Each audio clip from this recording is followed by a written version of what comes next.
and to object, he wrote in the book, affirming the testimony of a former National Security Council aide, Fiona Hill, who had said that Mr. Bolton warned that Mr. Giuliani was a hand grenade who's going to blow everybody up.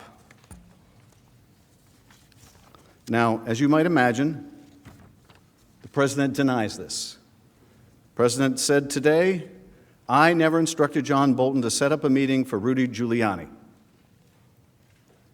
one of the greatest corruption fighters in America. So here you have the president saying John Bolton is not telling the truth. Let's find out. Let's put John Bolton under oath. Let's find out who's telling the truth. The trial is supposed to be a quest for the truth. Let's not fear what we will learn. As Mr. Cipollone said, let's make sure that all the facts come out.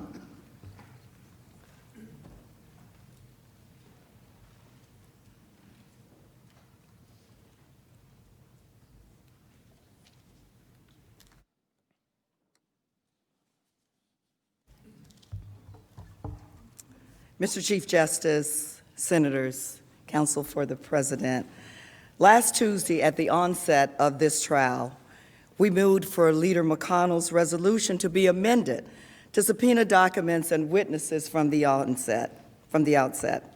This body decided to hold the question over. You have now heard opening arguments from both sides. You have seen the evidence that the House was able to collect. You have heard about the documents and witnesses President Trump blocked from the House's impeachment inquiry. We have vigorously questioned both sides. The President's counsel has urged you to decide this case and render your verdict upon the record assembled by the House. The evidence in the record is sufficient. It is sufficient to convict the President on both articles of impeachment, more than sufficient. But that's simply not how trials work. As any prosecutor or defense lawyer would tell you, when a case goes to trial, both sides call witnesses and subpoena documents to bring before the jury.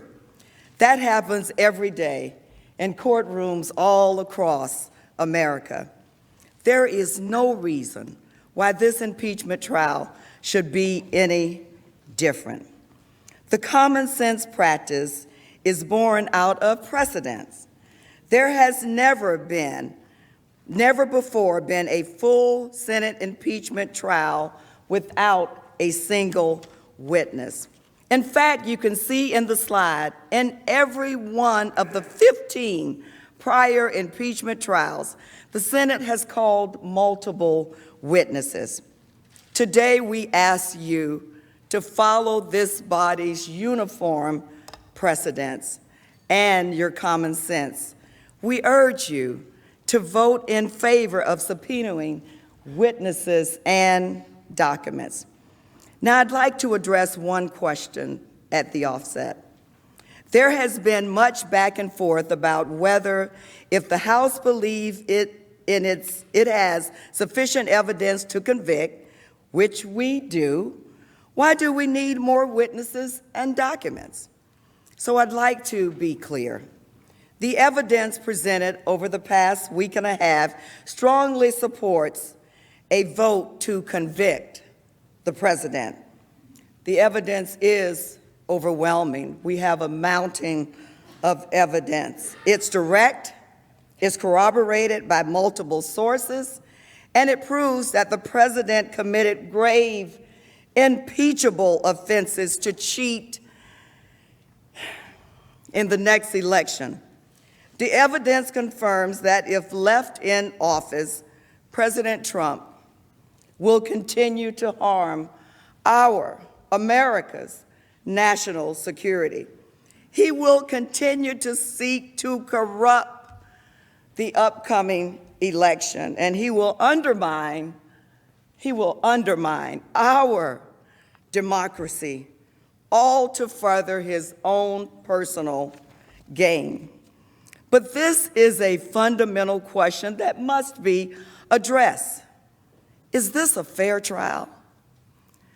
Is this a fair trial? Is this a fair trial?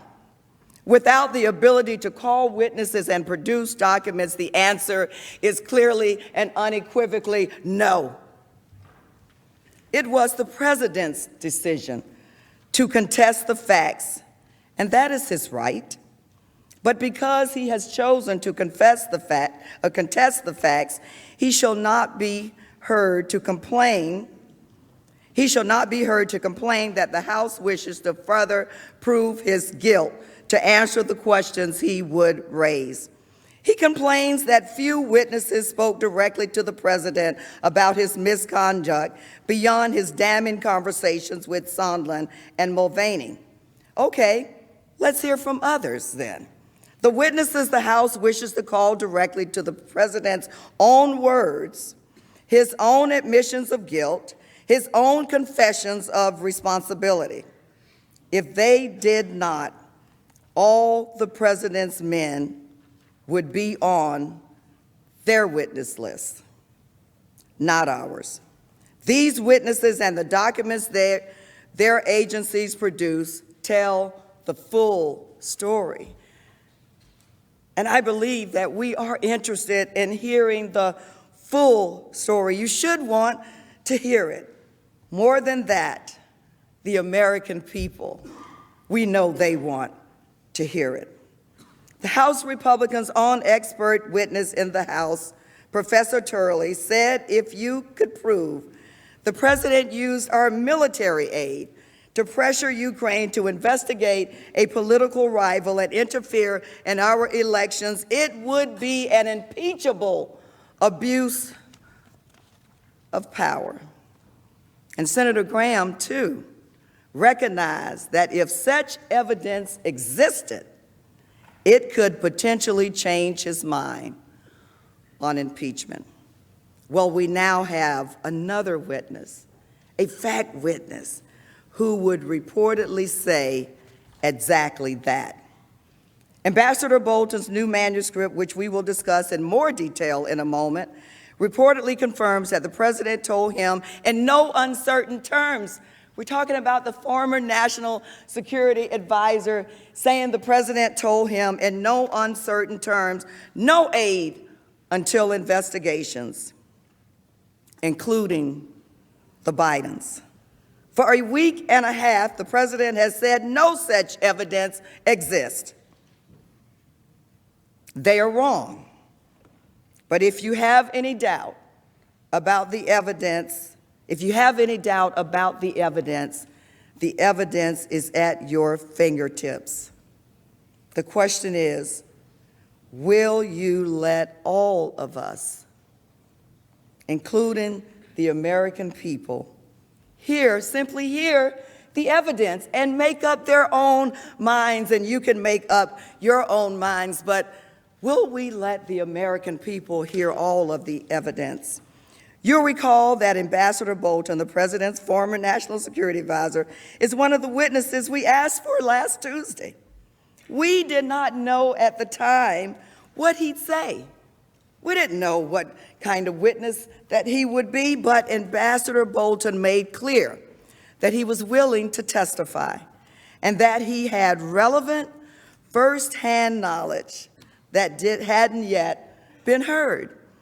We argued that we all deserve to hear that evidence, but the president opposed him. Now we know why. Because John Bolton could corroborate the rest of our evidence and confirm the president's guilt.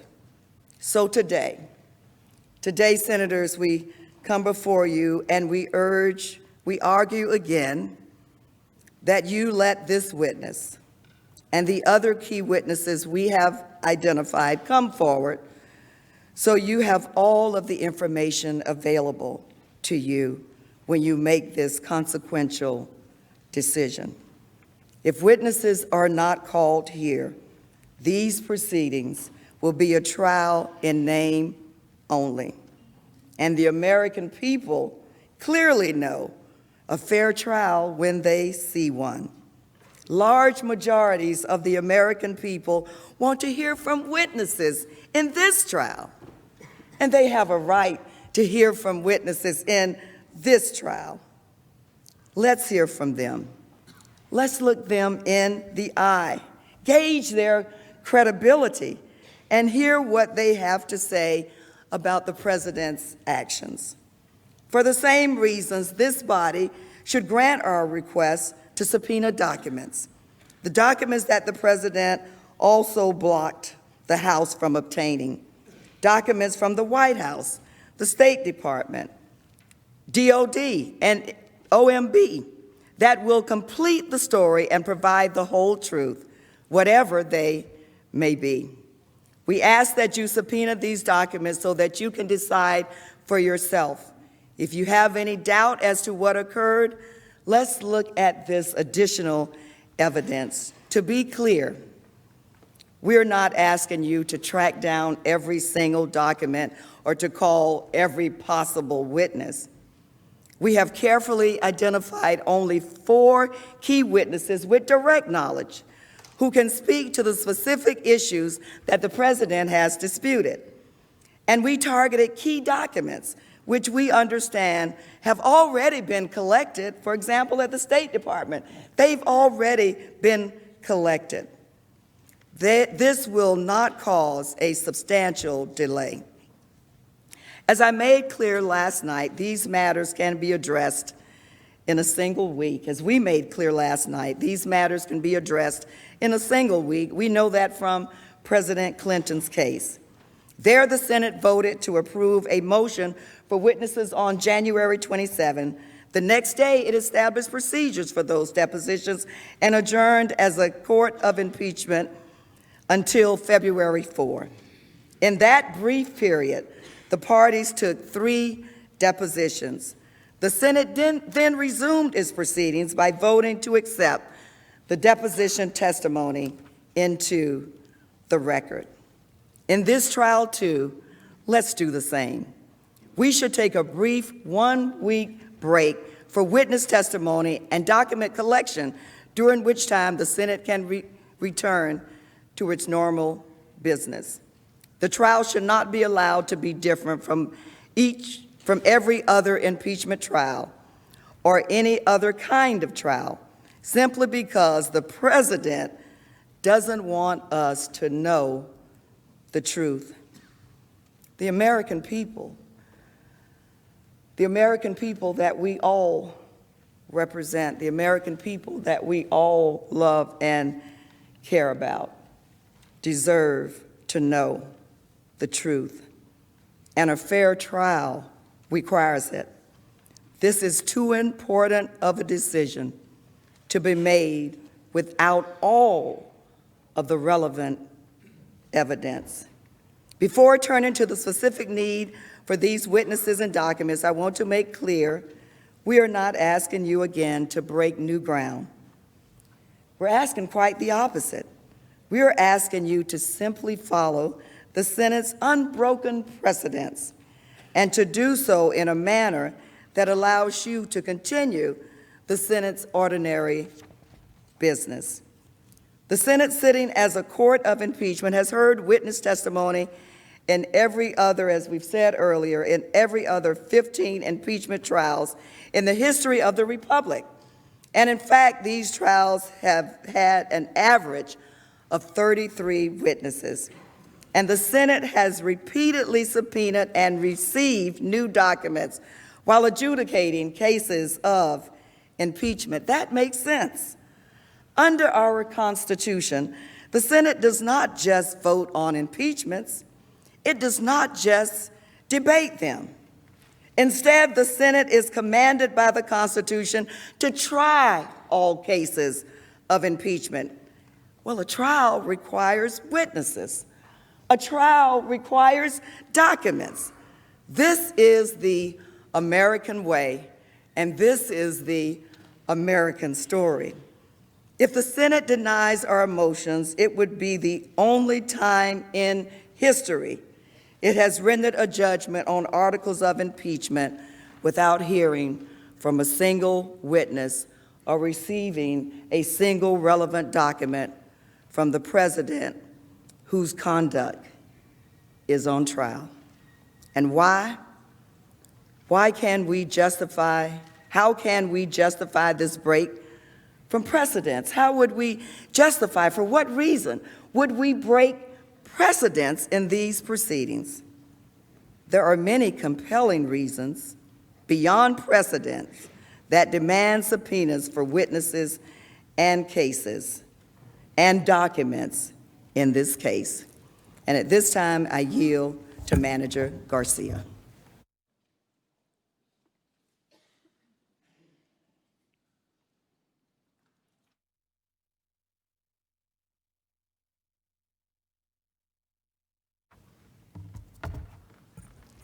Mr. Chief Justice, President's Counsel, Senators. Last week, I shared with you that I was reflecting on my first days at a school for baby judges. Y'all may recall that. And I mentioned to you that one of the first things they told us was that we had to be good listeners and be patient. And you as judges in this trial have certainly passed the test. Thank you for being good listeners and for being patient with us. It's been quite a long journey, but we're here today to talk about the other thing they told us in baby judge school, and that was that we had to give all the parties in front of us a fair hearing, an opportunity to be heard, an opportunity to cross-examine witnesses, an opportunity to bring evidence. And that's what I want to talk to you about today. Because in terms of fundamental fairness, subpoenas by the Senate in this trial would mitigate the damage caused by the president's wholesale obstruction of the House inquiry. The president claims that there is no direct evidence of his wrongdoing, despite direct evidence to the contrary in Ambassador Bolton's offer to testify to even more evidence in a trial. But let's not forget that the president is arguing that there is no direct evidence while blocking all of us from getting that direct evidence. It's a remarkable position that they have taken. Quite frankly, never, as a lawyer or a former judge, have I ever seen anything like this. And for the first time in our history, President Trump ordered his entire administration to defy every single impeachment subpoena. The Trump administration has not produced a single document in response to the congressional subpoenas. Not a single page, nada. That's never happened before. There is no legal privilege to justify the blanket blocking of all of these documents.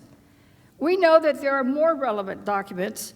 There is no dispute about that. It is uncontested. Witnesses have testified in exceptional detail about these documents that exist that the president is simply hiding.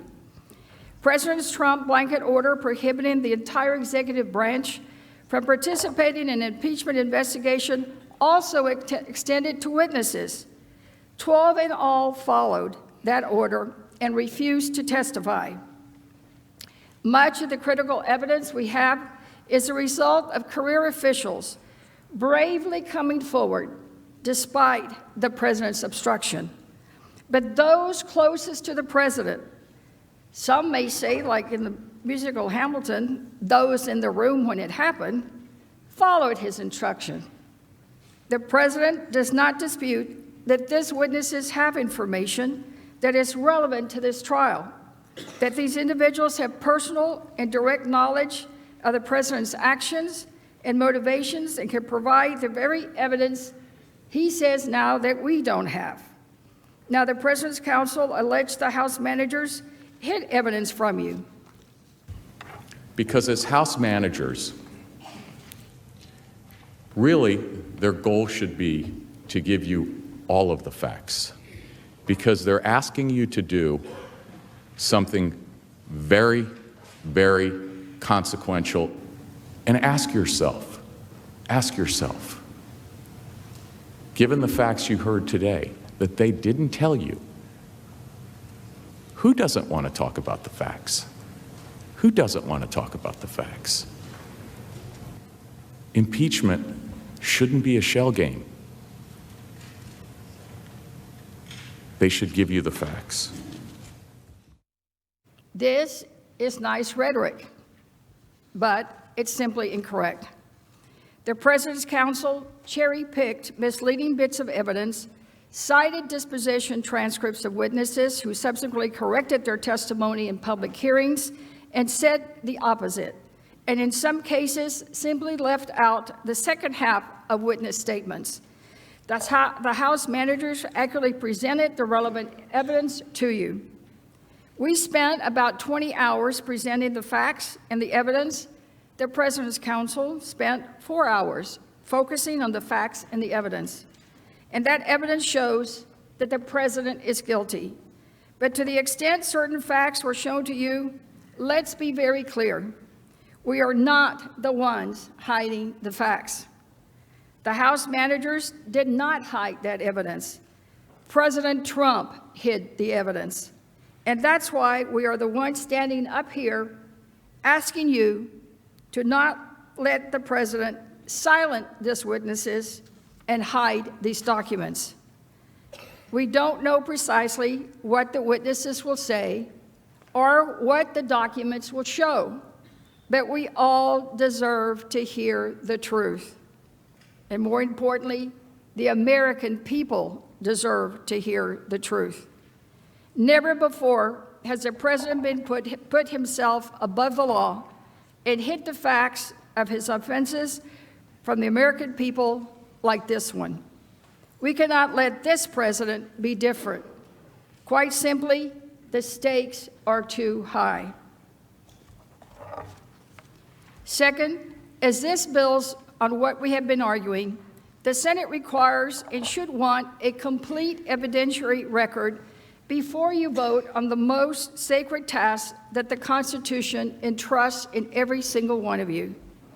I can respect that some of you have deep beliefs that the removal of this president would be divisive. Others, you may believe that allowing this president to remain in the Oval Office would be catastrophic to our republic and our democracy.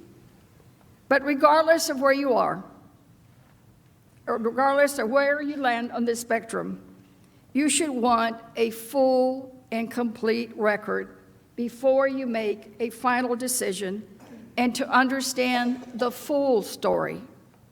It should not be about party affiliation. It should be about seeing all the evidence and voting your conscience based on all the relevant facts. It should be about doing impartial justice. Consider the harm done to our institutions, our constitutional order, and the public faith in our democracy.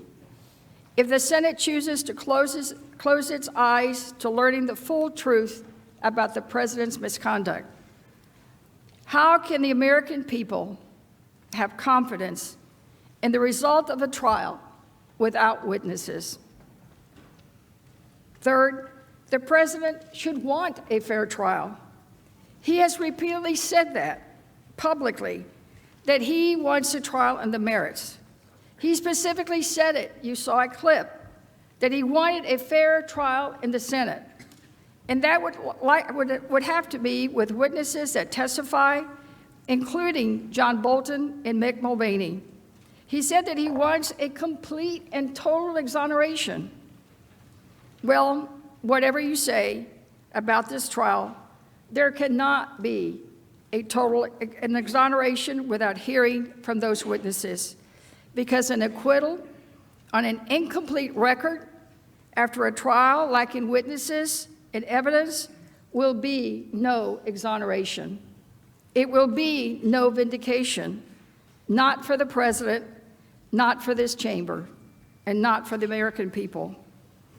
And if the president is telling the truth and he did nothing wrong, and the evidence would prove that, then we all know that he would be an enthusiastic supporter of subpoenas. He would be here probably himself, if he could, urging you to do subpoenas if he had information that would prove he was totally not in the wrong.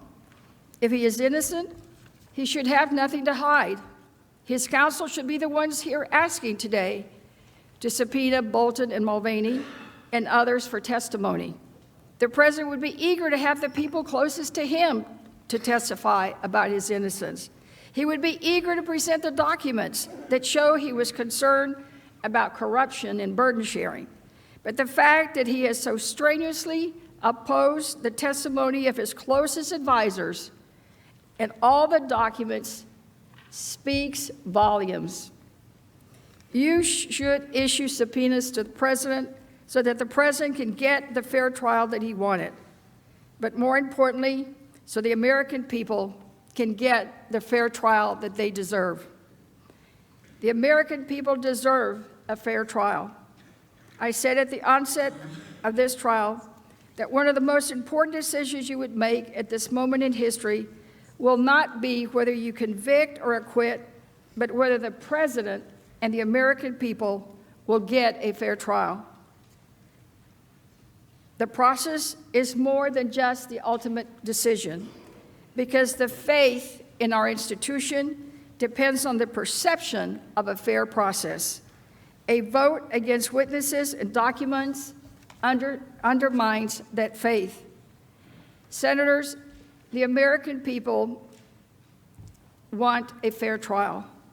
The overwhelming majority of Americans, 3 in 4 voters, 3 in 4, as of this past Tuesday, believe that this trial should have witnesses.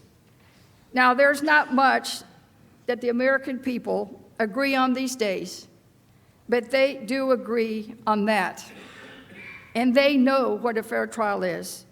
That involves witnesses and it involves evidence. The American people deserve to know the facts about their president's conduct and those around him. And they deserve to have confidence in this process, confidence that you made the right decision. In order to have that confidence, the Senate must call relevant witnesses and obtain relevant documents withheld thus far by this president. The American people deserve a fair trial. I now yield to my colleague, Manager Parsons.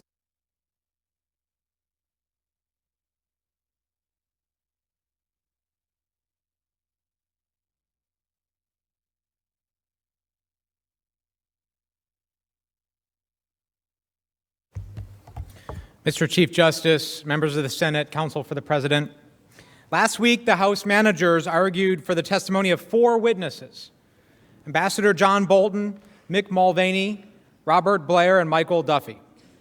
And during the presentations from both parties, it has become abundantly clear why the direct testimony from those witnesses is so critical, and new evidence continues to underscore that importance.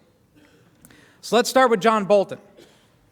The President's counsel has repeatedly stated that the President didn't personally tell any of our witnesses that he linked the military aid to the investigations. There is simply no evidence anywhere that President Trump ever linked security assistance to any investigations. Most of the Democrats' witnesses have never spoken to the President at all, let alone about Ukraine security assistance. Not a single witness testified that the President himself said that there was any connection between any investigations and security assistance, a presidential meeting, or anything else. Simply not true, as the testimony of Ambassador Sondland and the admission of Mick Mulvaney make very clear. The evidence before you proves that the President not only linked the aid to the investigations, he also conditioned both the White House meeting and the aid on Ukraine's announcement of the investigations. But if you want more, a witness to acknowledge that the President told them directly that the aid was linked, a witness in front of you, then you have the power to ask for it. I mentioned this portion, there's a slide, I mentioned this portion of Ambassador's manuscript in the beginning, and Manager Schiff referenced it as well. But he says directly that the president told him this. Now, the president has publicly lashed out in recent days at Ambassador Bolton. He says that what Ambassador Bolton is saying is nasty and untrue. But denials in 280 characters is not the same as testimony under oath. We know that. Let's put Ambassador Bolton under oath and ask him point blank.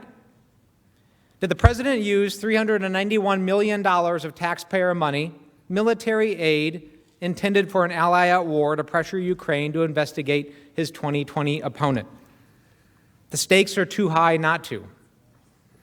I'd like to briefly walk you through why Ambassador Bolton's testimony is essential to ensuring a fair trial. Also addressing some of the questions that you've asked in the past 2 days. First, turning back to Ambassador Bolton's manuscript. The President's counsel has said no scheme existed. And the President's counsel has cited repeated denials, public denials of President Trump's inner circle about Bolton's allegations. None of them, of course, under oath. And as we know from the testimony of Ambassador Bolton, how important being sworn in really is. But Ambassador Bolton, as the top national security aide, has direct insight into the president's inner circle. And he is willing to testify under oath whether, quote, everyone was in the loop, as he testified before. Ambassador Bolton reportedly knows, quote, new details about senior cabinet officials who have publicly tried to sidestep involvement, end quote, including Secretary Pompeo and Mr. Mulvaney's knowledge of the scheme. Second, Ambassador Bolton has direct knowledge of key events outside of the July 25th call that confirm the president's scheme. Remember, this is exactly the type of direct evidence the President's counsel say doesn't exist. That's partly because they would like you to believe that the July 25th call makes up all of the evidence of our case. The call, of course, is just a part of the large body of evidence that you've heard about the past week, but it is a key part. But Ambassador Bolton has critical insight into the president's misconduct outside of this call, and you should hear it. Take, for example, the July 10th meeting with U.S. and Ukrainian officials at the White House. Dr. Hill testified during the meeting that Ambassador Sondland said that he had a deal with Mr. Mulvaney to schedule a White House meeting if the Ukrainians did the investigations. According to Dr. Hill, when Ambassador Bolton learned this, he told her to go back to the NSC's legal advisor, John Eisenberg, and tell him, quote, I am not a part of whatever drug deal Sondland and Mulvaney are cooking up on this, end quote.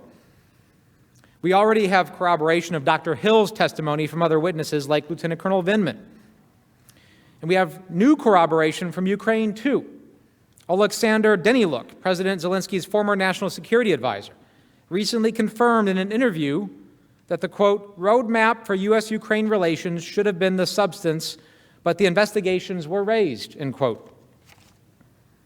Deniluk also explained why this was so problematic. He raised concerns that being, quote, dragged into this internal process would be really bad for the country. And also, if there's something that violates U.S. law, that's up to the U.S. to handle, end quote.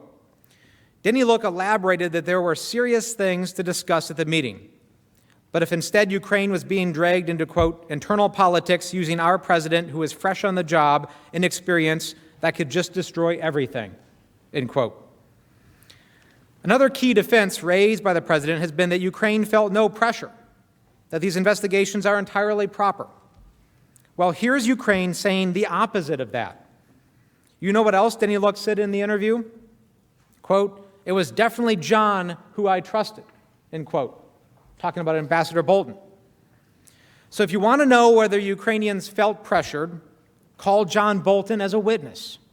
He was trusted by Ukraine and he was there for these key meetings. And he was so concerned that he characterized the scheme as a drug deal and urged Dr. Hill and others to report their concerns to NSC legal counsel, who reports to White House counsel Cipollone. So let's ask Ambassador Bolton these questions directly under oath. The president says Ukraine felt no pressure, that soliciting these investigations wasn't improper. Is that true? If it is true, why is Ukraine publicly saying that the talk of investigations could destroy everything? And if the president's administration thought this was okay, why did you use the words drug deal? We should ask him that. Why did you urge your staff to report concerns to lawyers? These are all questions that we can get the answers to. Third, the president has suggested the House managers have not presented any direct evidence about Mr. Giuliani's role in the scheme. In fact, it appears the House committee wasn't particularly interested in presenting you with any direct evidence of what Mayor Giuliani did or why he did it. Instead, they ask you to rely on hearsay, speculation, and assumption, evidence that would be inadmissible in any court. Well, once again, that's simply not true. But if you want more evidence, we know that Ambassador Bolton has direct evidence of Mr. Giuliani's role regarding Ukraine and expressed concerns about it.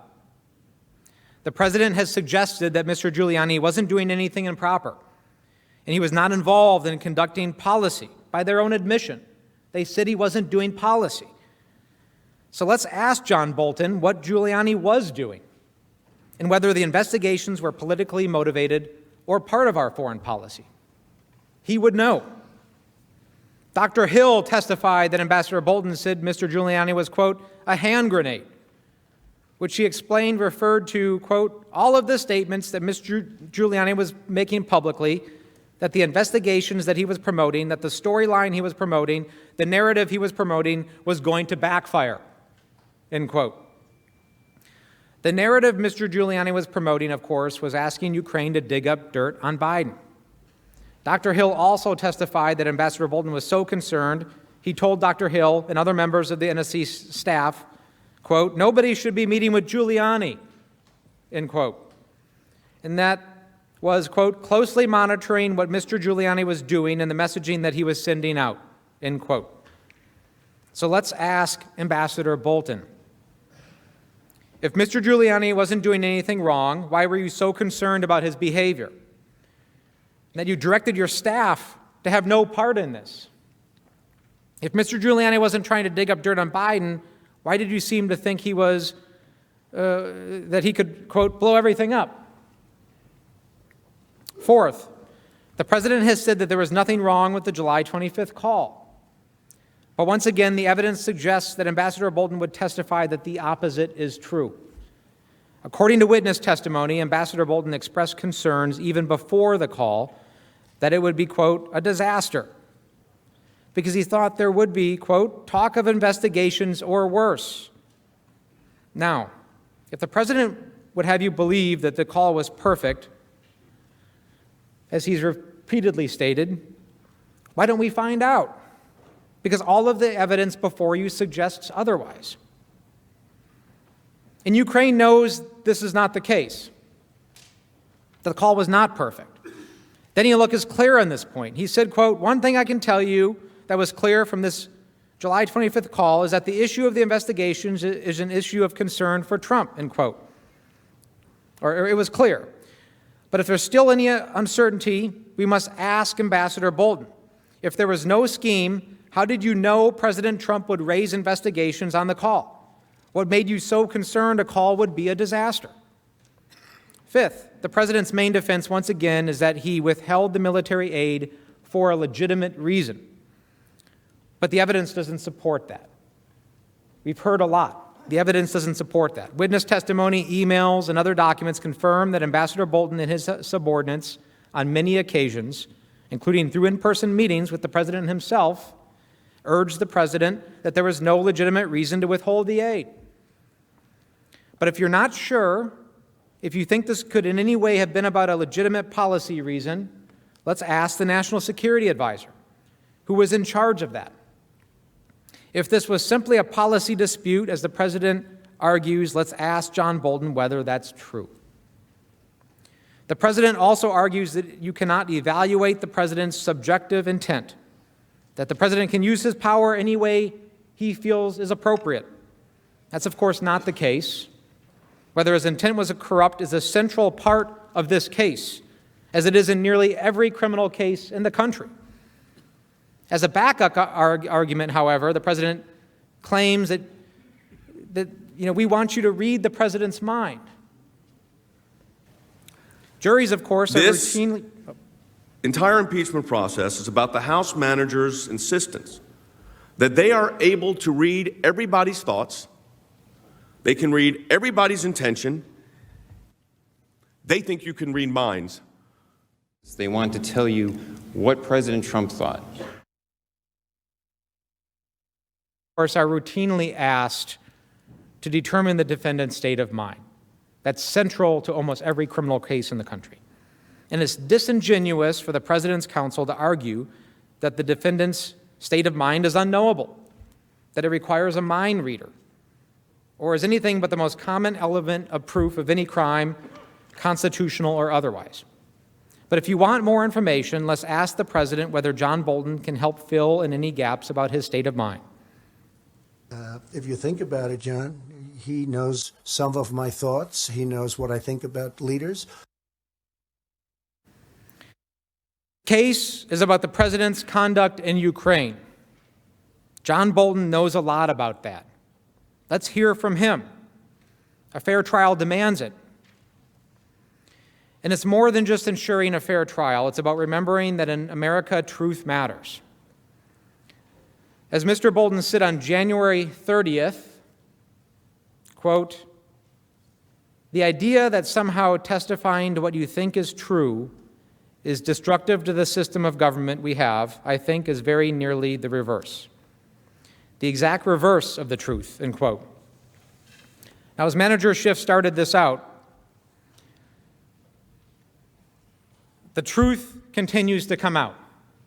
Again, in an article today, more information. The truth will come out, and it's continuing to. The question here before this body is, what do you want your place in history to be? Do you want your place in history to be, let's hear the truth, or that we don't want to hear it?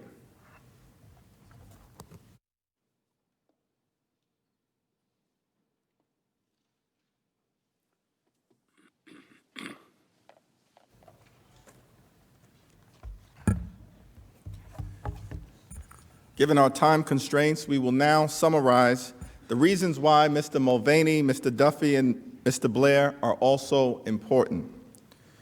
Let's turn first to Mr. Mulvaney.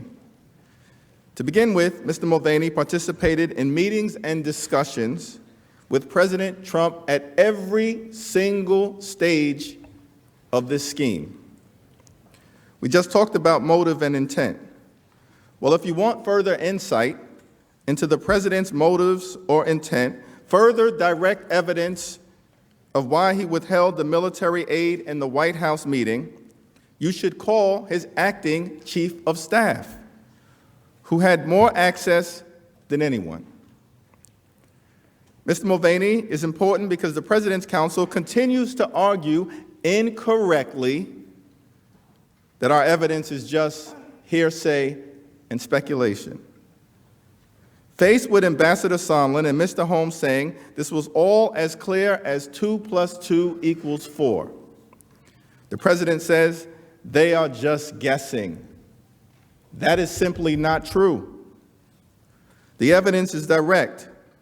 The evidence is compelling and confirmed by many witnesses, corroborated by text messages, emails, and phone records. But if you want more evidence, if you want another first-hand account for why the aid was withheld, for the undisputed quid pro quo for that White House meeting, let's just hear from Mick Mulvaney. Over and over again, Ambassador Sondland described to multiple witnesses how Mr. Mulvaney was directly involved in the president's scheme. Here's some of that testimony.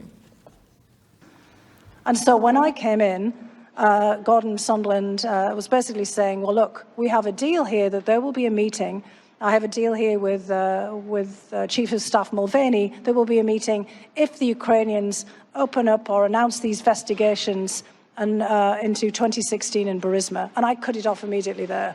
Ambassador Bolton told me that I am not part of this whatever drug deal that Mulvaney and Sondland are cooking up.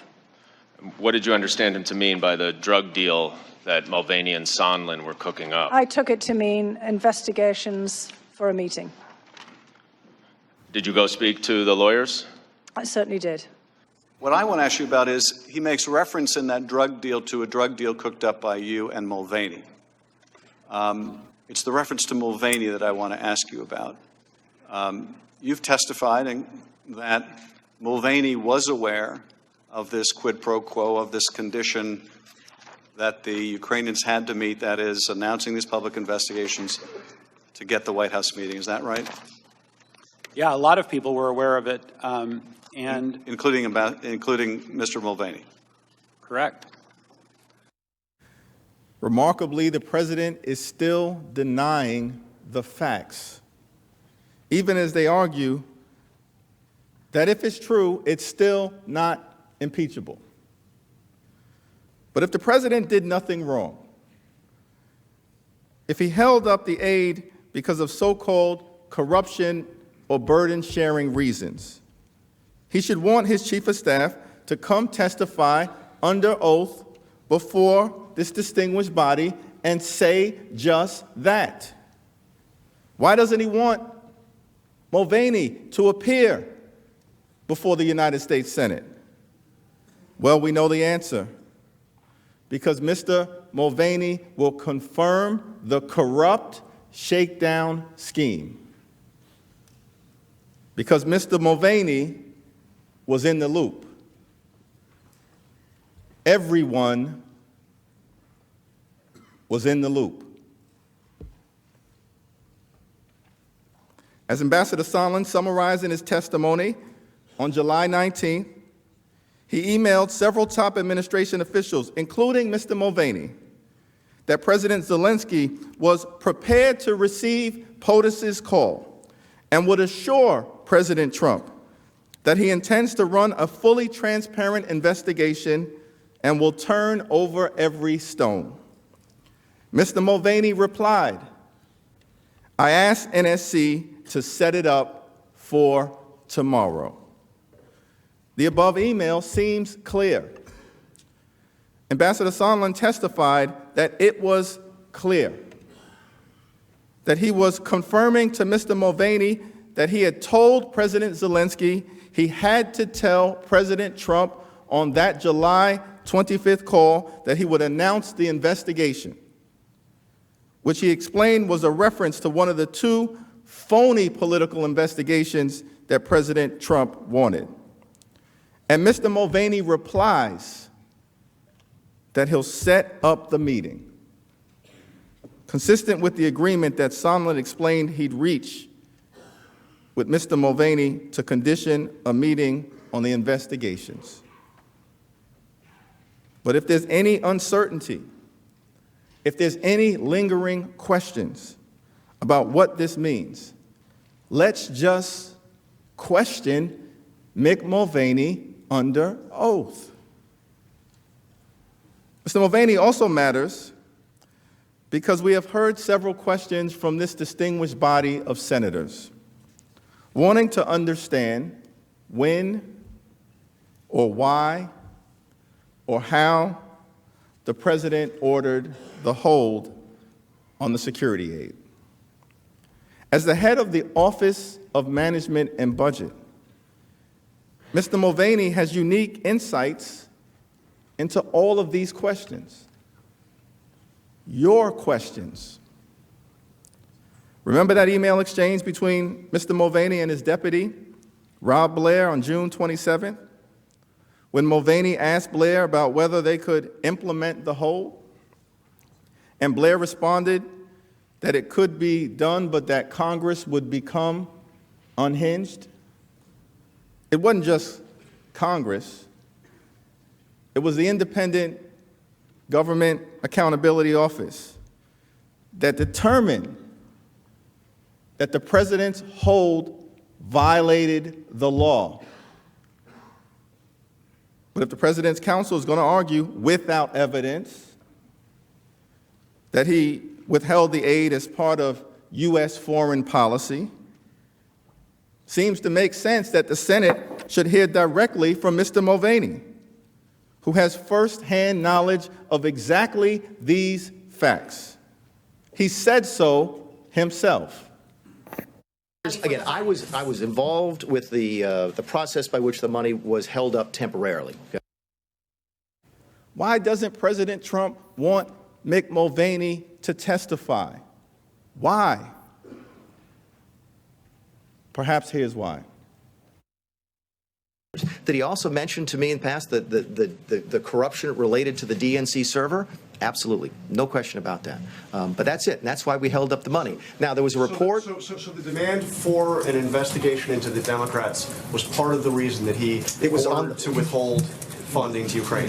The look back to what happened in 2016 certainly was part of the thing that he was worried about in corruption with that nation. And that is absolutely appropriate. But to be clear, what you just described is a quid pro quo. It is funding will not flow unless the investigation into the Democratic server happened as well. We do that all the time with foreign policy. We were holding up money at the same time for what was it? The Northern Triangle countries. We were holding up aid at the Northern Triangle countries so that they would change their policies on immigration. By the way, and this speaks to an important. I'm sorry. This speaks to an important point, because I heard this yesterday, and I can never remember the gentleman who testified. Was it McKinney, the guy? Is that his name? I don't know him. He testified yesterday. And if you believe the news reports, okay, because we've not seen any transcripts of this. The only transcript I've seen was Sondland's testimony this morning. If you read the news reports and you believe them, what did McKinney say yesterday? Well, McKinney said yesterday that he was really upset with the political influence in foreign policy. That was one of the reasons he was so upset about this. And I have news for everybody. Get over it. There's going to be political influence in foreign policy. Is that what the Constitution requires? Get over it? Is that good enough for this body, the world's greatest deliberative body? Get over it? The President's counsel can try to emphasize Mr. Mulvaney and his attorney's efforts to walk back this statement. But as you've seen with your own eyes, the statement was unequivocal. And even when given the chance in real time on that day, on October 17th, to deny a quid pro quo, he doubled down. Get over it, he said. But if you have any questions about what the real answer is, where the truth lies, there's only one way to find out. Let's all just question Mr. Mulvaney under oath during a Senate trial. After all, counsel said that cross-examination was the greatest vehicle in the history of American jurisprudence ever invented to ascertain the truth. Your standard. Finally, I'd like to touch briefly on the importance of Mr. Blair and Mr. Duffy to this case. The President's lawyers have argued that withholding foreign aid is entirely within his right as Commander-in-Chief, that this was a normal, ordinary decision, and that this is all just one big policy disagreement. We have proven exactly the opposite. This can't be a policy disagreement because the President's hold actually went against U.S. policy. The hold was undertaken outside of the normal channels by a president who they admit was not conducting policy. The hold was concealed not only from Congress, but from the president's own officials responsible for Ukraine policy. And most importantly, the hold violated the law. The president has the right to make policy, but he does not have the right to break the law and coerce an ally into helping him cheat in our free and fair elections.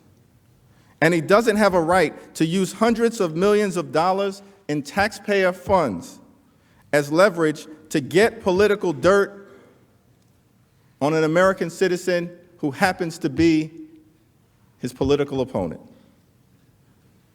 But if you remain unsure about all of this, who better to ask than Mr. Blair or Mr. Duffy?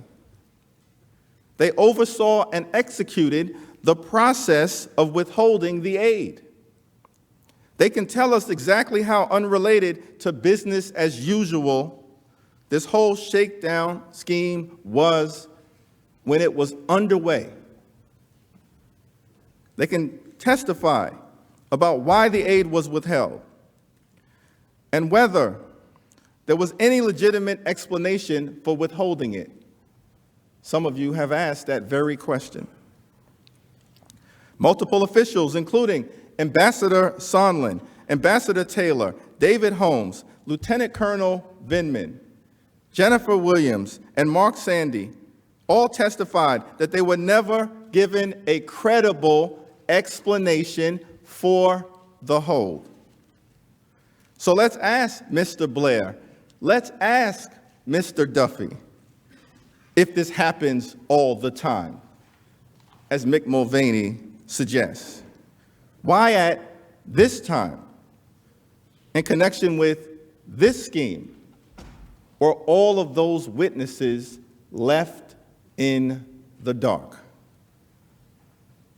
Despite the president's refusal to produce a single document, to produce a shred of information in this impeachment inquiry undertaken in the House, his administration did produce 192 pages of Ukraine-related email records in Freedom of Information Act lawsuits, albeit in heavily redacted form. These documents confirm Mr. Duffy's central role in executing the hold. He's on nearly every single email released. Nearly every single email. Here's an important email from that production. Just 90 minutes after the July 25th call, Mr. Duffy emailed officials at the Department of Defense that they should hold off on any additional DOD obligations of these funds. Mr. Duffy added that the request was sensitive and that they should keep this information closely held.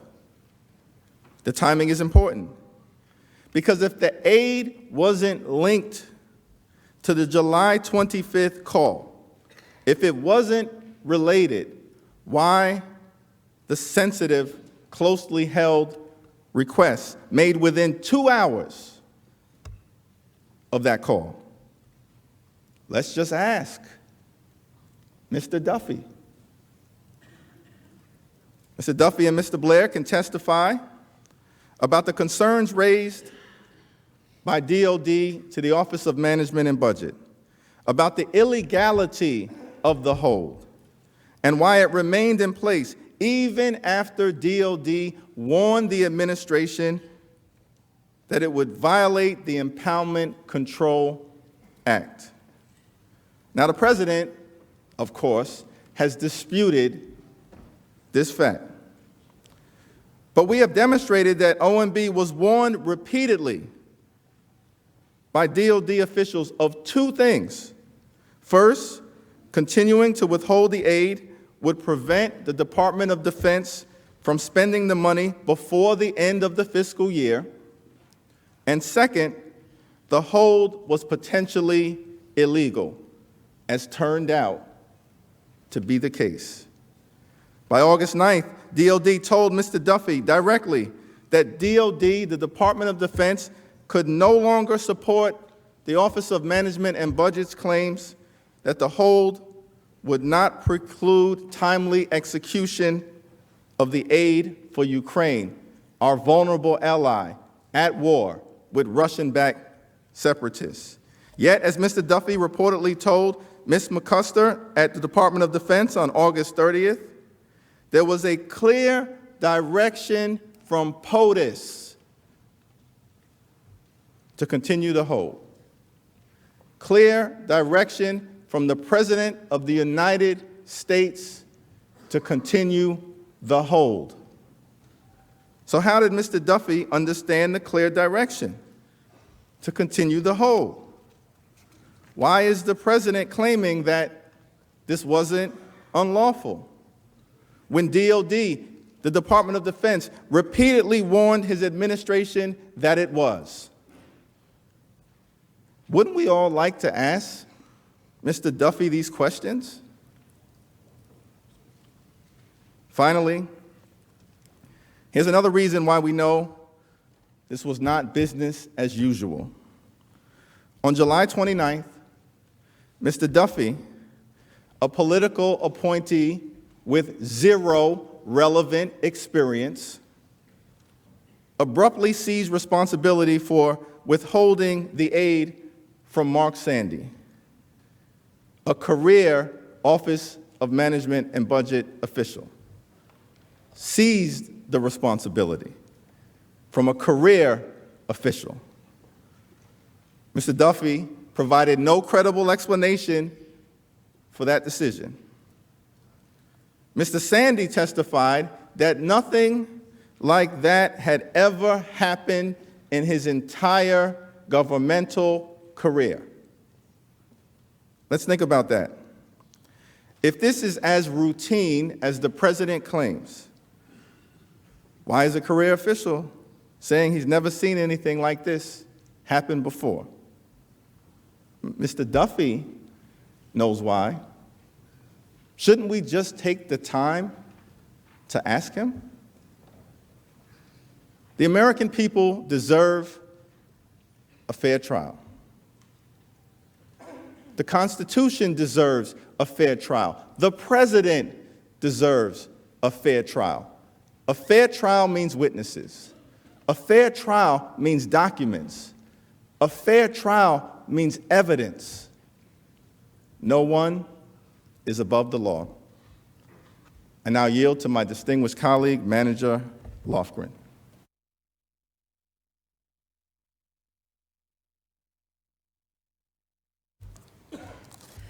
Mr. Chief Justice and Senators, it's not just about hearing from witnesses. You need documents. The documents don't lie. There are specific documents relevant to this impeachment trial in the custody of the White House, OMB, DOD, and the State Department, and the President has hidden them from us. I'm not going to go through each category again in detail, but here are some observations. This is, of course, an impeachment case against the President of the United States. Nothing could be more important. And the most important documents that go directly to who knew what when, are being held by the executive branch. Many of these records are at the White House. The White House has records about the phone calls with President Zelensky, about scheduling an Oval Office meeting with President Zelensky, about the President's decision to hold security assistance, about communications among his top aides, about concerns raised by public officials with legal counsel. We've heard about Ambassador Bolton's handwritten notes and book manuscript and Lieutenant Colonel Vindman's presidential policy memorandum. We know of reports about a number of emails in early August trying to create after-the-fact justifications for the hold, but we haven't seen any of them. They're at the White House, being hidden by the President. I think it's a cover-up. Documents at the State Department, records about the recall of Ambassador Yovanovitch, about Mr. Giuliani's efforts for the President, about concerns raised about the hold, about the Ukrainian reaction to the hold, and when exactly they learned about it, about negotiations with the Ukrainians for an Oval Office meeting. We know of Ambassador Taylor's first-person cable and notes and Mr. Kent's memos to file. We know about Mr. Sondland's emails with Pompeo and Breckbull and Mulvaney and Perry, but we haven't seen them. They're sitting at the State Department. DOD and OMB also have records about President Trump's hold on military aid to Ukraine, about the justification for the hold, about hiding the hold from Congress and trying to justify the hold after the fact, and about why the hold was lifted, but we haven't seen them. They're at DOD and OMB. Why haven't we seen them? Because the President directed all of his agencies not to produce them. This trial should not reward the President's really unprecedented obstruction by allowing him to control what evidence you see and what will remain hidden. You should ask for these documents on behalf of the American people, and you should ask for these documents to get the truth yourself. Now let's come back to the issue of delay, since the President's lawyers have suggested that having witnesses and documents would make this trial take too long. There will be lengthy court battles, they say. The President might even invoke executive privilege for the very first time in this entire impeachment process.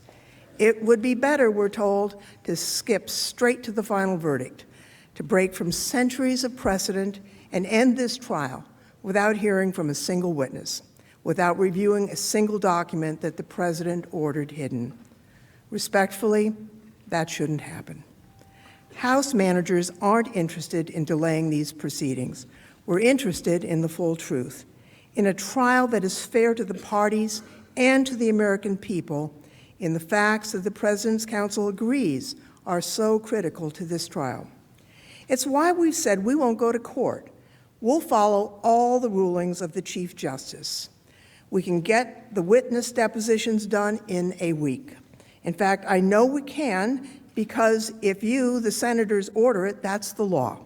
You have the sole power to try impeachments.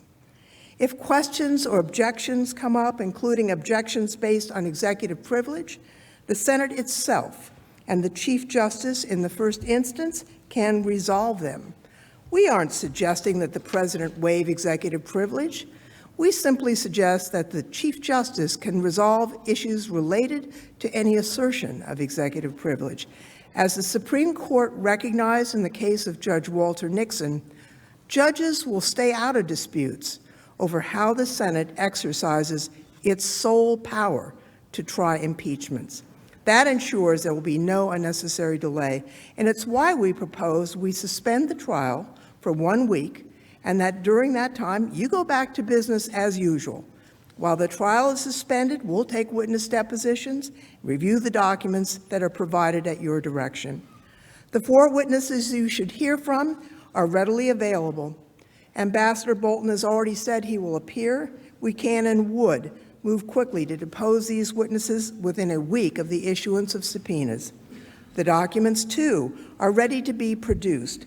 We're ready to review them quickly and to present additional evidence. Meanwhile, the Senate can continue going about its important legislative work as it did during the depositions in the Clinton impeachment trial. The President's opposition to this suggestion says a lot. The President is the architect of the very delay he warns against. He could easily avoid it. He could move things along. He could stop trying to silence witnesses and hide evidence. I think he's afraid the truth will come out. He hopes his threats of continued delay, however unjustified, will cause you to throw up your hands and give up on a fair trial. Please don't give up. This is too important for our democracy. A decision to forego witnesses and documents at this trial would be a big departure from Senate precedent. When the Senate investigated Watergate, it heard from the highest White House officials. That happened because a bipartisan majority of the Senate insisted. We got to the truth then because the Senate came together and put a fair proceeding above party loyalty. We should all want the truth, and so we ask you, do it again, that you put aside any politics, party loyalty, belief in your president, which we understand, and sympathize with, but subpoena the documents and the witnesses necessary to make this a fair trial, to hear and see the evidence you need to impartially administer justice. Now, there's been a lot of discussion of executive privilege during this trial. Even if the president asserts executive privilege, something he has not yet done, it wouldn't harm the president's legal rights or cause undue delay, and here's why. Let's focus on John Bolton, since this week's revelations confirm the importance of his testimony. First, as a private citizen, John Bolton is fully protected by the First Amendment if he wants to testify. There's no basis for imposing prior restraint for censoring him just because some of his testimony could include conversations with the president. That's commonplace. As long as his testimony isn't classified, it is shielded by the Free Speech Clause, by the First Amendment. Ambassador Bolton has written a book. It's inconceivable that he is forbidden from telling the United States Senate, sitting as a high court of impeachment, information that shortly will be in print. If the president did attempt to invoke executive privilege, he would fail. It's true for two separate reasons. First, claims of executive privilege always involve a balancing of interests. The Supreme Court confirmed in U.S. v. Nixon, the Nixon tapes case, that executive privilege can be overcome by a need for evidence in a criminal trial. That is even more true here. In an impeachment trial of the President of the United States, which is probably the most important interest under the Constitution, it would certainly outweigh any claim of privilege. Precedent confirms the point. To name just a few, National Security Advisors for President Carter, Zbigniew Brzezinski, President Clinton, Samuel Berger, President George W. Bush, Condoleezza Rice, and President Obama, Susan Rice, testified in congressional investigations. These advisors discussed their communications with top government officials, including the presidents they served. There's no reason why all of these officials could testify in the normal course of events and hearings, but Ambassador Bolton, a former official, couldn't testify in the most important trial there could possibly be. The second reason is the president waived any claim of executive privilege about Ambassador Bolton's testimony. All 17 witnesses testified in the House about these matters without any assertion of privilege by the president. President Trump, as well as his lawyers and senior officials, have publicly discussed and tweeted about these issues at some length. The president has also directly denied reports about what Ambassador Bolton will say in his forthcoming book. Under these circumstances, the president cannot be allowed to tell his version of the story to the public while using executive privilege to silence a key witness who would contradict him. You shouldn't let the president escape responsibility only to later see clearly what happened in Ambassador Bolton's book. There are no national security risks here. The president has declassified the 2 phone calls with President Zelensky. All 17 witnesses testified about the president's conduct regarding Ukraine. We aren't interested in asking about anything other than Ukraine. That's simply a bogus argument. The Constitution uses the word sole power only twice. First, when it gives the House sole power to impeach. And second, Article 1, Section 3, where it gives the Senate sole power to try impeachments. And here's what it says. The Senate shall have the sole power to try all impeachments. When the President of the United States is tried, the Chief Justice shall preside. Now, I think that provision in the Constitution means something. It's up to the Senate to decide how to try this impeachment with fairness, with witnesses, and documents. Privileges asserted can be decided using the process that you devise. That's not unconstitutional. It's what the Constitution provides. You have the power, you decide, Please decide for a fair trial that will yield the truth and serve our Constitution and the American people. I yield now to Manager Schiff.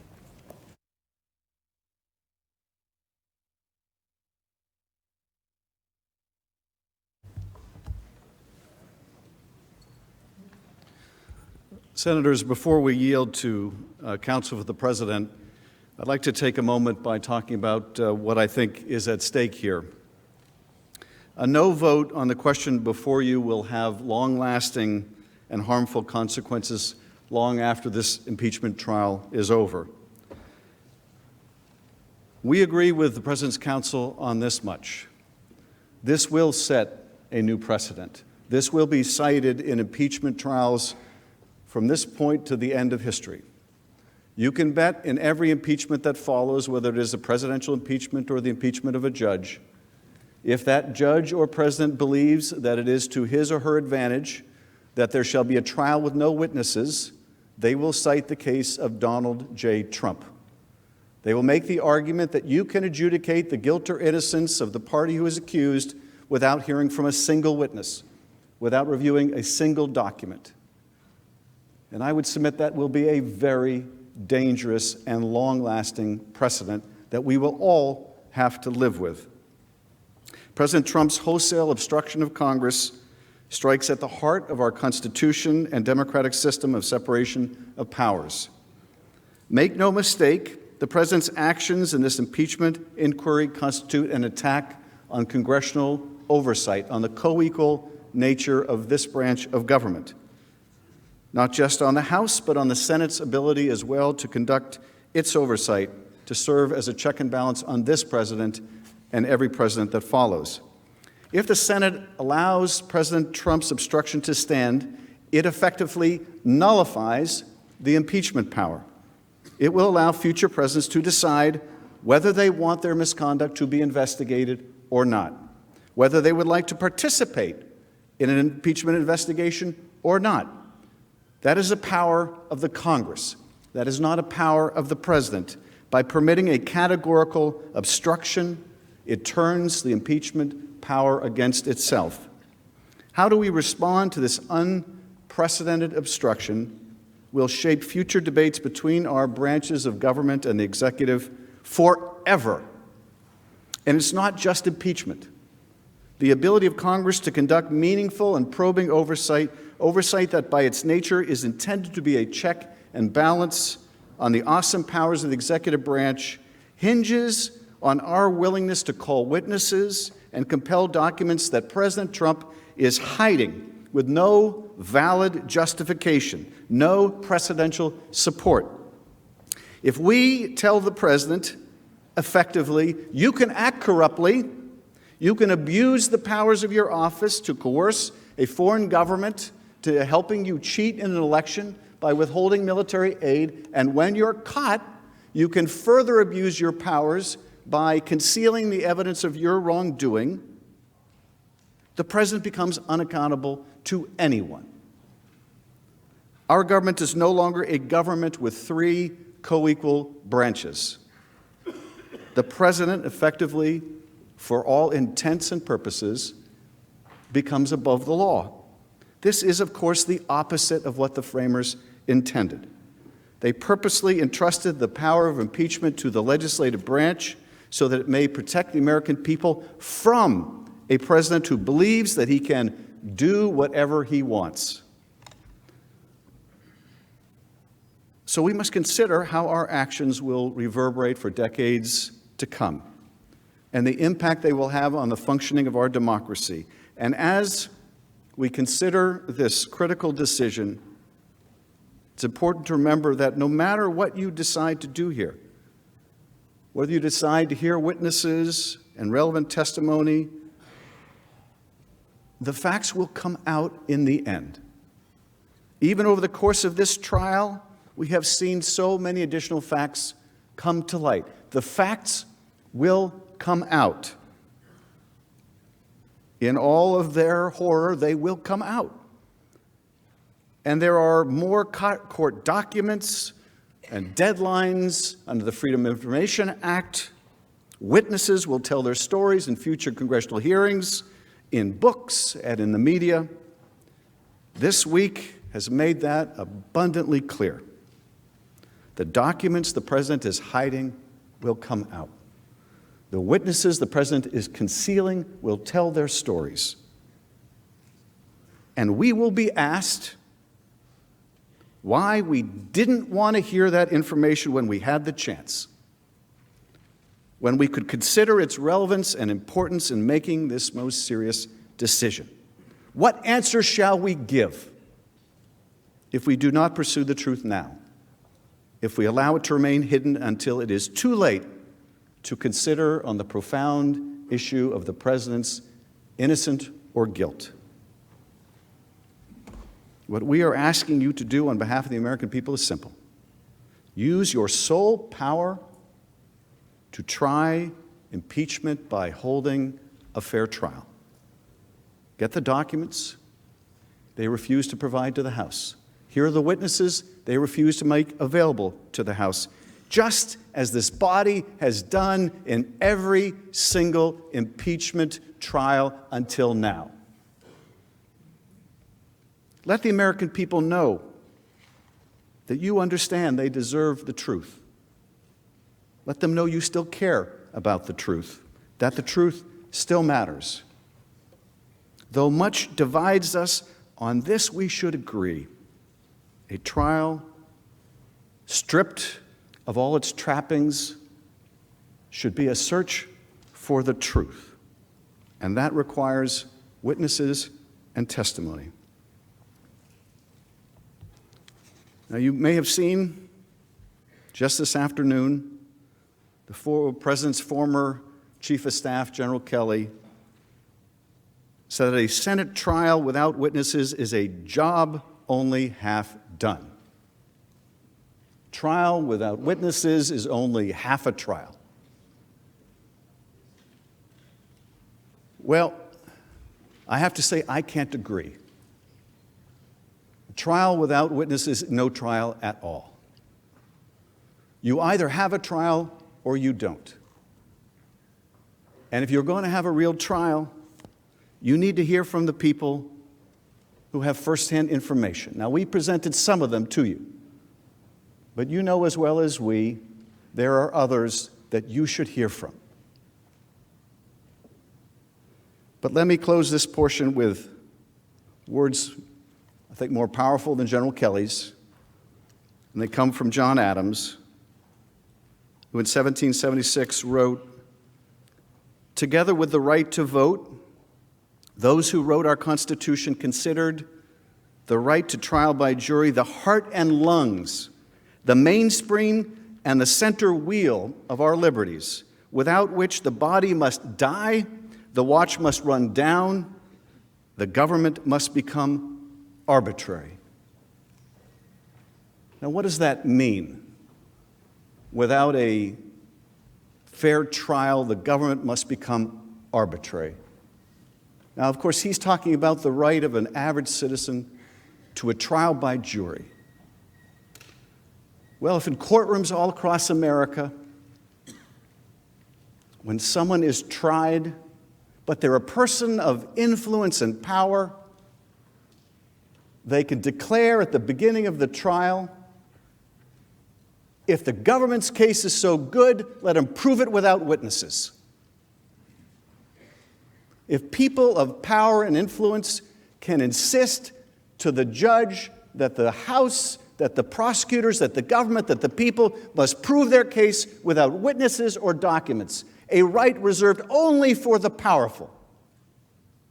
Because you know, only Donald Trump of any defendant in America can insist on a trial with no witnesses. If that should be true in courts throughout the land, then as Adams wrote, the government becomes arbitrary. Because whether you have a fair trial or no trial at all depends on whether you are a person of power and influence like Donald J. Trump.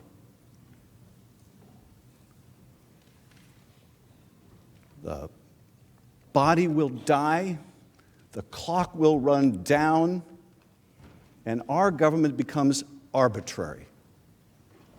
The importance of fair trial here is not less than in every courtroom in America. It is greater than any courtroom in America, because we set the example for America. I said at the outset, and I'll repeat again, your decision on guilt or innocence is important, but it's not the most important decision. If we have a fair trial, however that trial turns out, whatever your verdict may be, at least we can agree we had a fair trial. At least we can agree that the House had a fair opportunity to present its case. At least we can agree that the President had a fair opportunity to present their case, if we have a fair trial. And we can disagree about the verdict, but we can all agree the system worked as it was intended. We had a fair trial, and we reached a decision. Rob this country of a fair trial, and there can be no representation that the verdict has any meaning. How could it, if the result is baked in by the process? Assure the American people, whatever the result may be, that at least they got a fair shake. There's a reason why the American people want to hear from witnesses. And it's not just about curiosity. It's because they recognize that in every courtroom in America, that's just what happens. And if it doesn't happen here, the government has become arbitrary. There is one person who is entitled to a different standard, and that's the President of the United States. And that is the last thing the founders intended. We reserve the balance of our time. Thank you, Mr. Manager. Mr. Chief the Justice, Majority Leader is recognized. I request the Senate take a 15-minute recess. Without ordered.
Please be seated.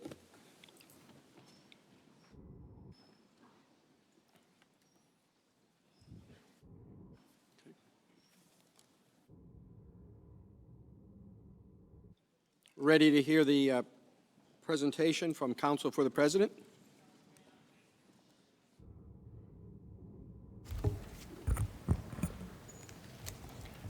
Mr. Chief Justice, members of the Senate, the House managers have said throughout their presentation and throughout all of the proceedings here, again and again, that you can't have a trial without witnesses and documents, as if it's just that simple. If you're going to have a trial, there have to be new witnesses and documents. But it's not that simple. And that's really something that is a trope that's being used to disguise the real issues, the real decisions that you'd be making on this decision about witnesses. Because there's a lot more at stake there. And let me unpack that and explain what's really at stake there. The first is this idea that if you come to trial, you've always got to go to witnesses, have new witnesses come in and that. But that's not true. In every legal system, and in our legal systems on both civil and criminal sides, there's a way to decide right up front in some quick way whether there's really a triable issue, whether you really need to go to all the trouble of calling in new witnesses and having more evidence and something like that. And there's not here. There's no need for that, because these articles of impeachment on their face are defective. And we've explained that. Let me start with the second article on the obstruction charge. We've explained that charge is really trying to say that it's an impeachable offense for the president to defend the separation of powers. That can't be right. But it's also the case that no witnesses are going to say anything that makes any difference to the second article of impeachment. That all has to do with the validity of the grounds the president asserted, the fact that he asserted longstanding constitutional prerogatives of the executive branch in specific ways to resist specific deficiencies in the subpoenas that were issued. No fact witness is going to come in and say anything that relates in any way to that. It's not going to make any difference. And on the first article of impeachment, that too is defective on its face. And we've explained, we heard it again today here, that the way they have this subjective theory of impeachment that will show abuse of power by focusing just on the president's subjective motives. And they said again today here that the way they can show the president did something wrong is that he defied the foreign policy of the United States. And I talked about that before, this theory that he defied the agencies within the executive branch. He wasn't following the policy of the executive branch. That's not a constitutionally coherent statement. The theory of abuse of power that they framed in the first article of impeachment would do grave damage to the separation of powers under our Constitution, because it would become so malleable. They can pour into it anything they want to find illicit motives for some perfectly permissible action. It becomes so malleable, it's no different than maladministration, the exact ground that the framers rejected during the Constitutional Convention. The Constitution defines specific offenses. It limits and constrains the impeachment power. Now, there's also the fact that we actually heard from a lot of witnesses. We heard from a lot of witnesses in the proceedings so far. You've heard 192 video clips by our count from 13 different witnesses. There were 17 witnesses deposed in closed hearings in the House, and 12 of them testified again in open hearings. You've got all of those transcripts, so you can see the witnesses' testimony there. The key portions have been played for you on the screens. And you've got over 28,000 pages of documents and transcripts. You've got a lot of evidence already. But there's another principle that they overlook when they say, well, if you're going to have a trial, there just have to be witnesses, as if the most ordinary thing is you get to trial and then start subpoenaing new witnesses and documents. That's not true either. And we pointed this out. In the regular courts, the way things work is you've got to do a lot of work preparing a trial called discovery to find out about witnesses and depose them and find out about documents before you get to trial. You can't show up the day of trial and say, oh, Your Honor, actually, we're not ready. We didn't subpoena John Bolton or witness X or witness Y. And now we want to subpoena that witness. Now we want to do discovery. And why does that matter here? Because here, to show up not having done the work and to expect that work to be done in the Senate by this body has grave consequences for the institutional interests of this body, and it sets a precedent. Really, it sets an important precedent for two bodies, for the Senate and for the House. Because what the Senate accepts as an impeachment coming from the House determines not just precedent for the Senate, but really precedent for the House in the future as well.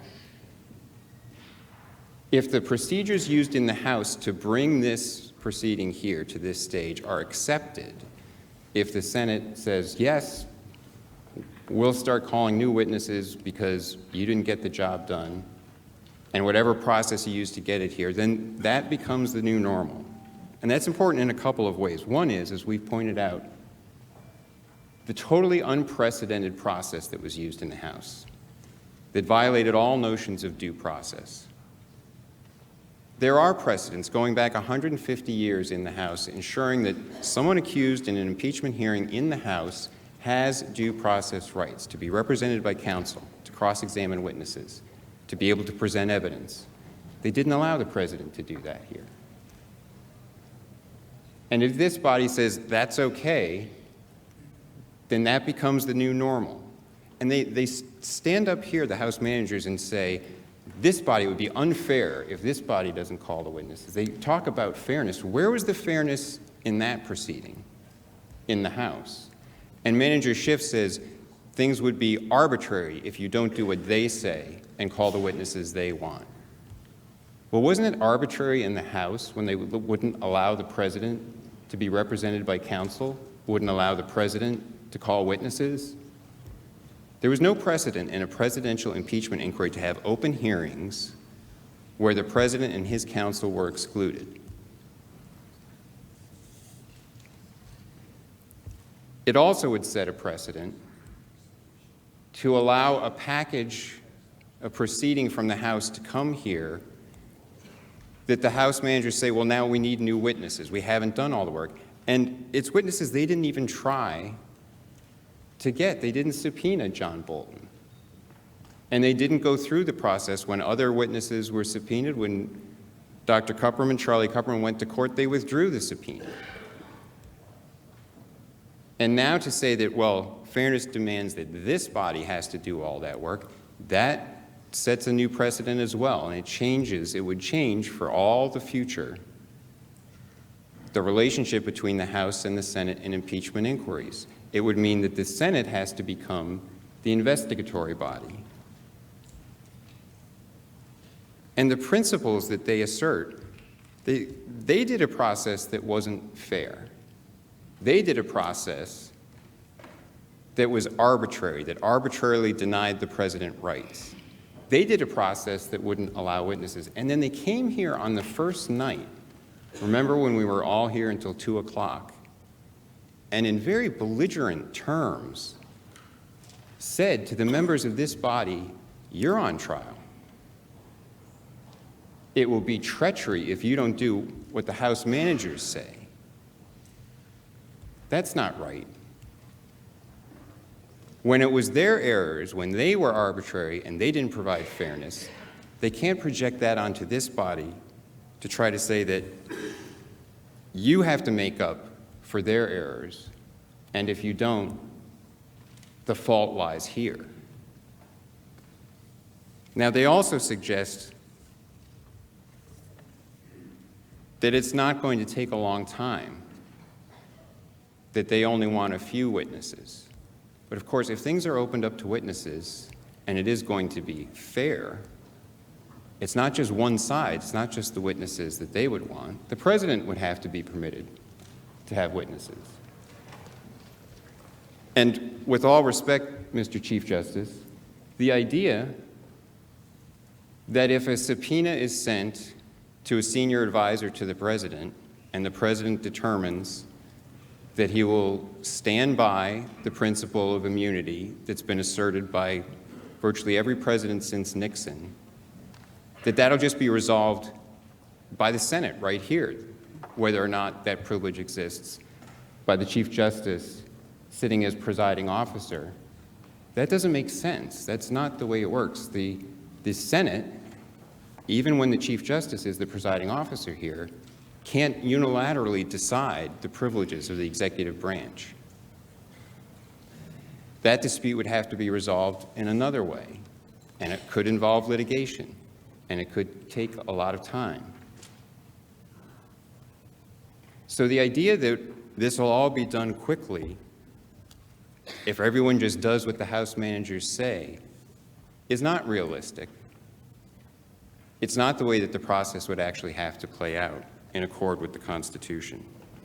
And that has another significant consequence. Again, affecting this institution as a precedent going forward. Because what it suggests, the new normal that would be created then is kind of an express path for precisely the sort of impeachments that the framers most feared. The framers recognized that impeachments could be done for illegitimate reasons. They recognized that there could be partisan impeachments. And if this is the new normal, this is the very epitome of a partisan impeachment.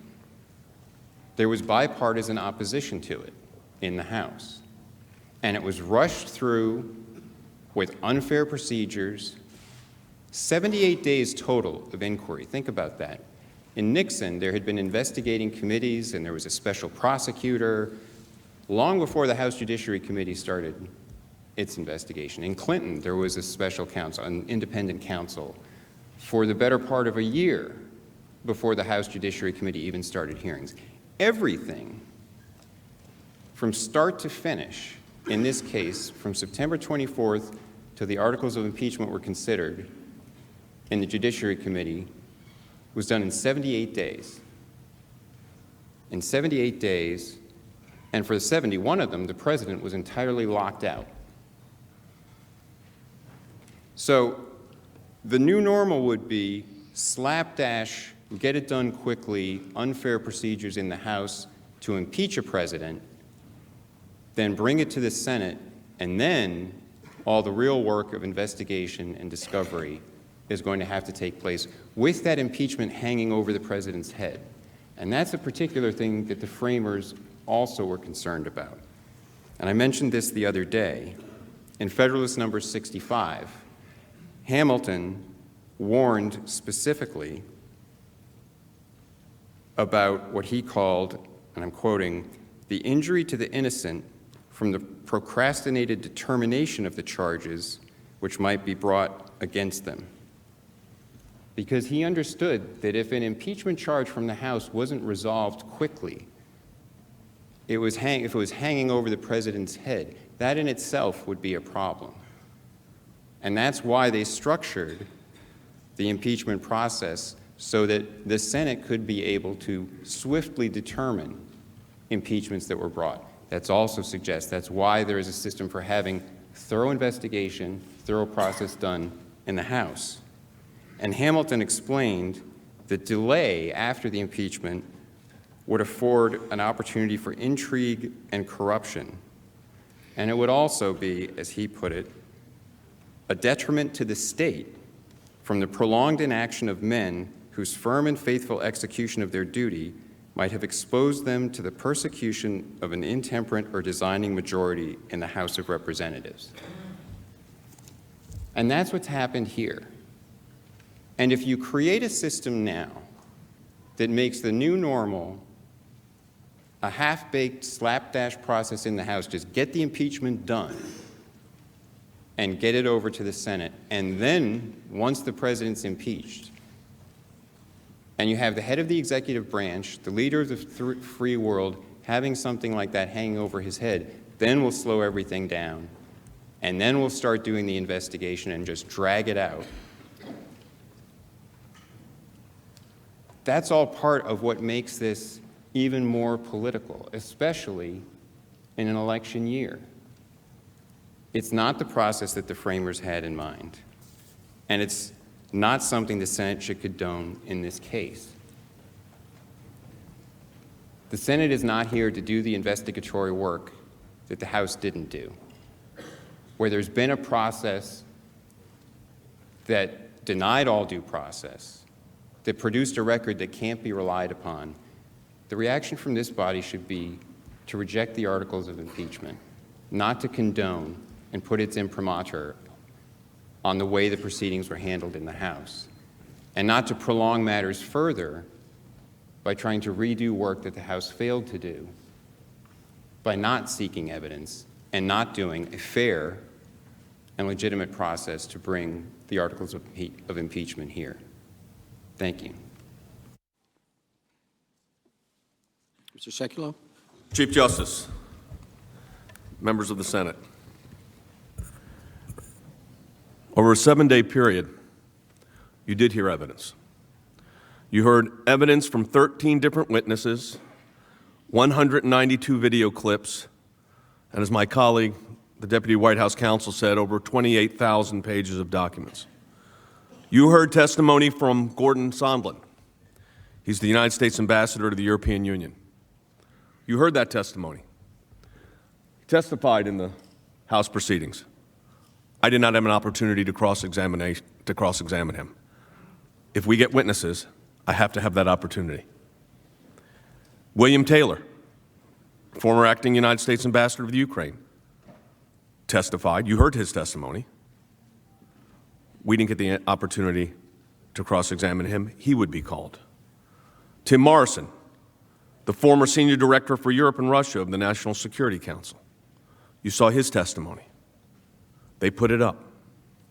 We didn't get an opportunity. We did not have an opportunity to cross-examine him. Jennifer Williams, special advisor on Europe and Russia for Vice President Mike Pence. You saw her testimony. They put it up. I did not have the opportunity to cross-examine her. If we call witnesses, we would have to have that opportunity. David Holmes, the political counsel to the United States Embassy in Ukraine, saw testimony from him. We're not able to cross-examine.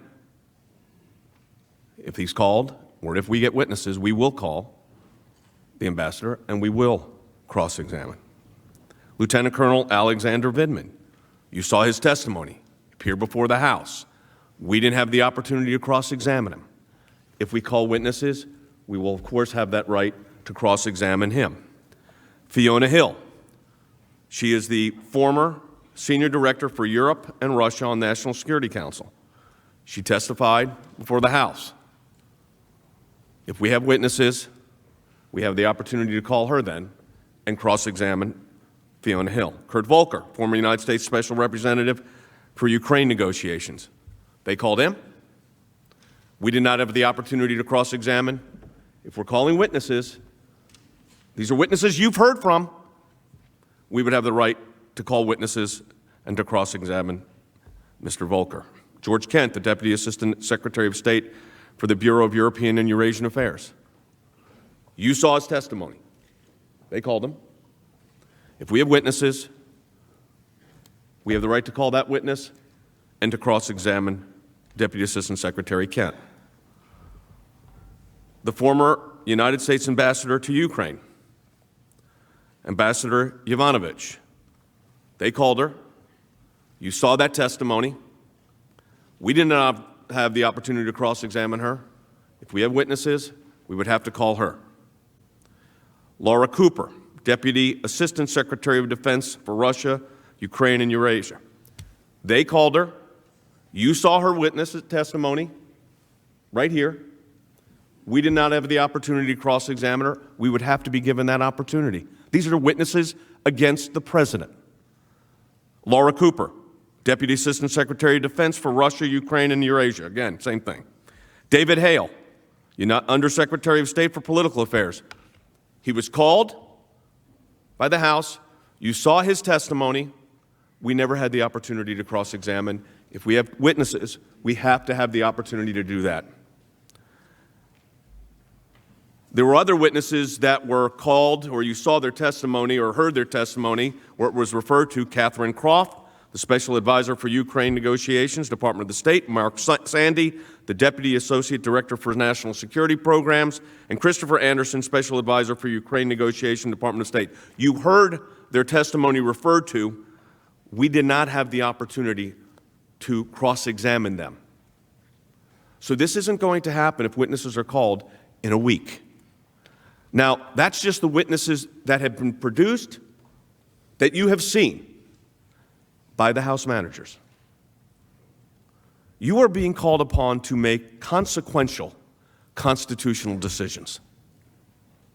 Consequential decisions for our Constitution. We talk about the burden of proof. I've said this before, I'll say it again. 31 times the manager said they proved their case. 29 times they said the evidence was overwhelming. Manager Nadler, he didn't only say it was overwhelming in his view. On page 739 of the congressional record, he's very clear. He says, not only is it strong, there is no doubt. That's what he says. The one thing that the House managers think the President and Council's got right is quoting me, talking about Mr. Nadler, Manager Nadler, as saying, beyond any doubt, it is indeed beyond any doubt. Now, of course, we think that they have not proven their case by any stretch of any proper constitutional analysis.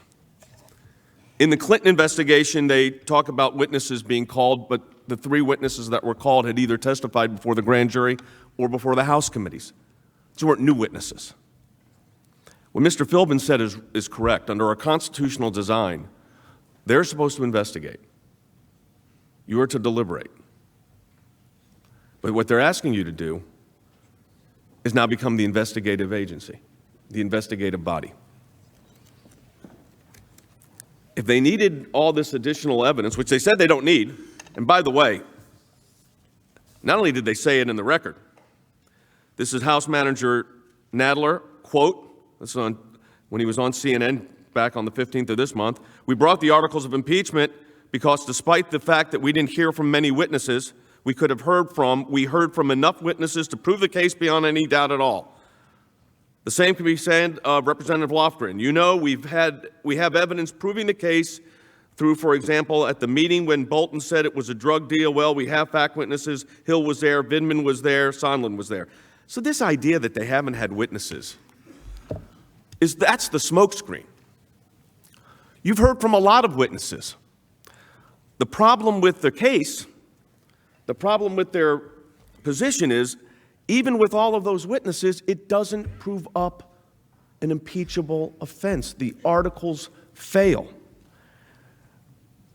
I think it's very dangerous if the House runs up, which they did, articles of impeachment quickly.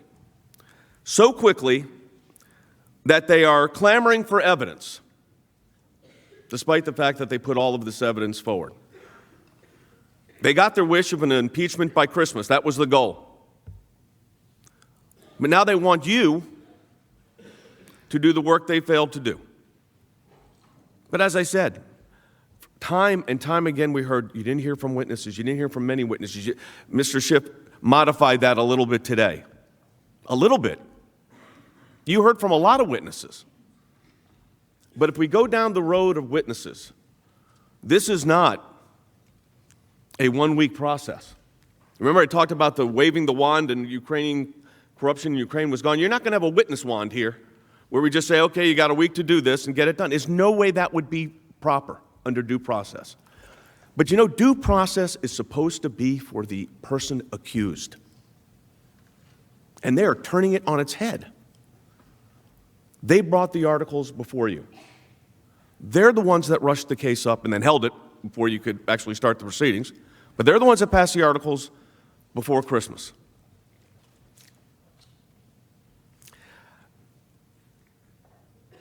You know, we talked a lot about the court system and the fact that they were seeking witnesses. And when it got close to actually having a court proceeding, they decided that they didn't want to have that witness go through that proceeding. They actually withdrew the subpoena to moot the case out.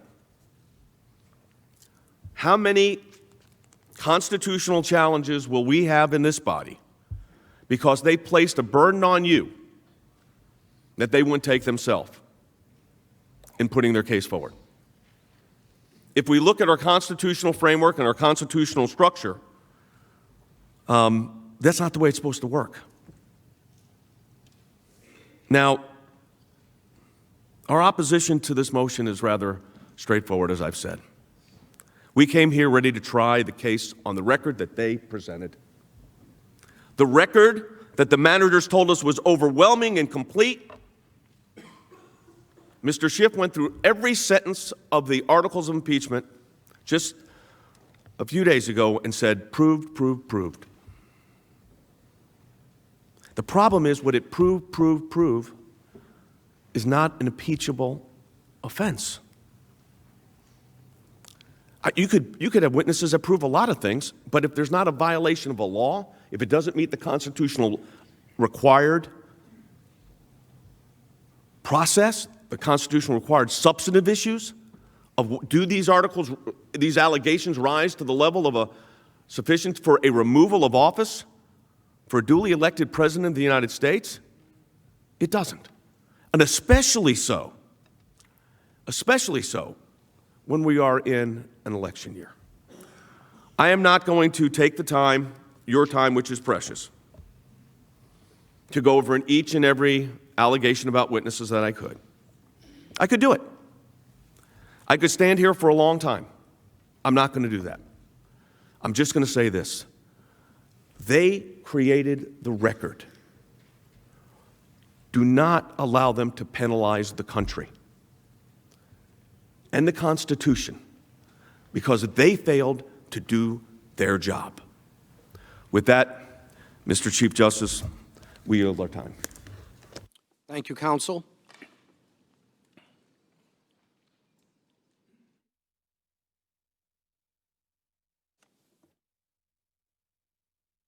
The House managers have 30 minutes remaining.